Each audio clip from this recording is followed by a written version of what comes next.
पंजाब तब के टाइम पे ऑलरेडी बहुत अच्छा कर रहा था। इनसे जितनी भी फसलें उगती हैं वो पॉइजनस होती हैं। हरियाणा की धरती जिसका हमने बहुत गंदे तरीके से एक्सप्लॉयटेशन कर दी है। 1970 में हिंदुस्तान में आई ग्रीन रेवोल्यूशन, जिसने हमारे यहाँ पे खेती का तरीका और नजरिया बिल्कुल बदल दिया। बट ग्रीन रेवोल्यूशन के साथ एक प्रॉब्लम भी आई।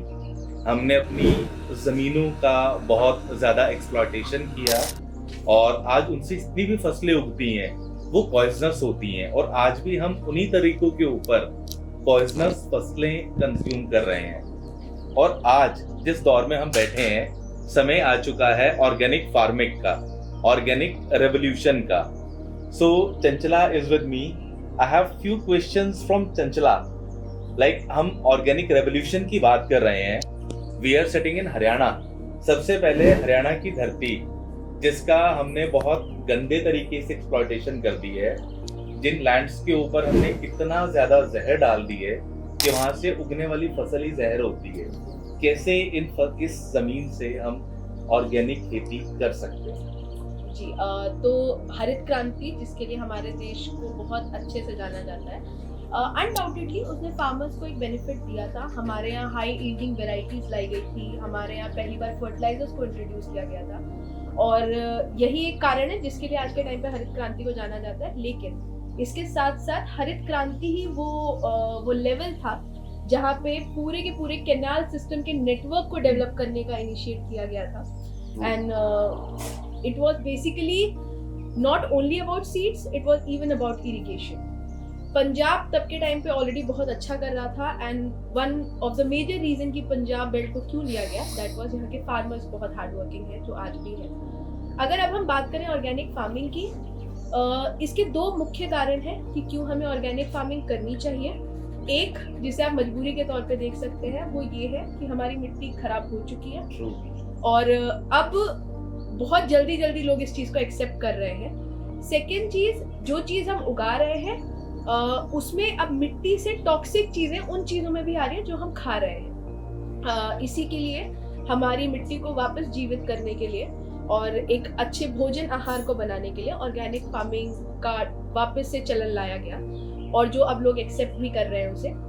बट ऑर्गेनिक फार्मिंग को जो समझाने की कोशिश की गई, मुझे लगता है कि उसमें कुछ एक दो बातें हमने मिस की।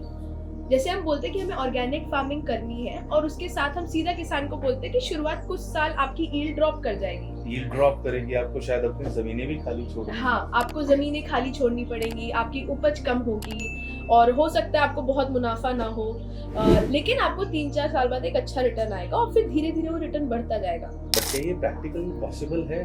किसान अपनी जमीन खाली नहीं छोड़ सकता क्योंकि वो उसकी अर्निंग का एक सोर्स है। और दूसरी बात, अगर जमीन के ऊपर खेती करने की कोशिश करे बिना खाद दवाई के, क्या जमीन बिना खाद के या बिना दवाई के उपज दे पाएगी?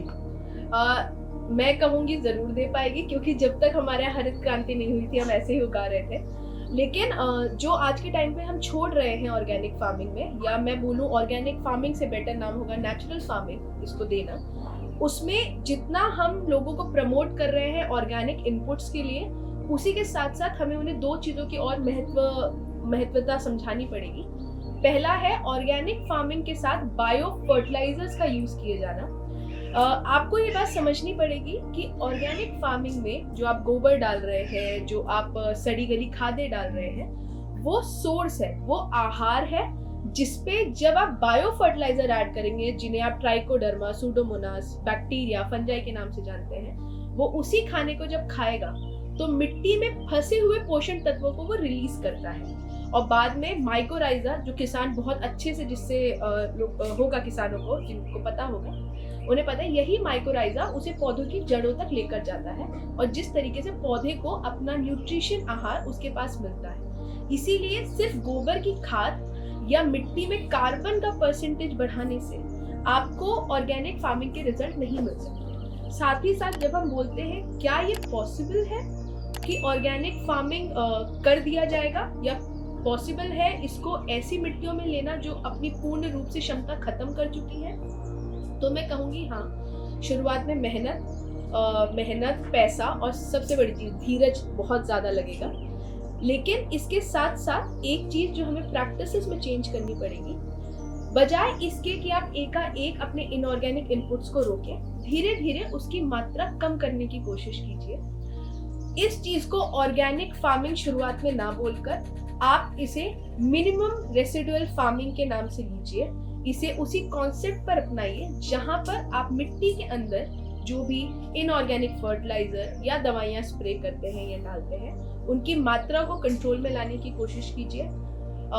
मैं अभी से कह रही हूँ ये बात कि बहुत दिक्कत होगी, हो सकता है जो दवाई के डोज आप कम करने की कोशिश करेंगे वो काम ना करे, पर यकीन मानिए एक बंजर मिट्टी को बनाने से ज़्यादा बहुत अच्छा है कि वो मिट्टी जीवित हो, और उसके लिए थोड़ा कष्ट सबको सहना पड़ेगा। इवेंचुअली इन फ्यूचर हमें सबको ऑर्गेनिक फार्मिंग की तरफ मूव करना है, so it is a time better we learn early and we take a step early, so let's do it. और इसके लिए किसी भी तरीके की गाइडेंस चाहिए, we are always here. Thanks for watching our channel. नमस्कार।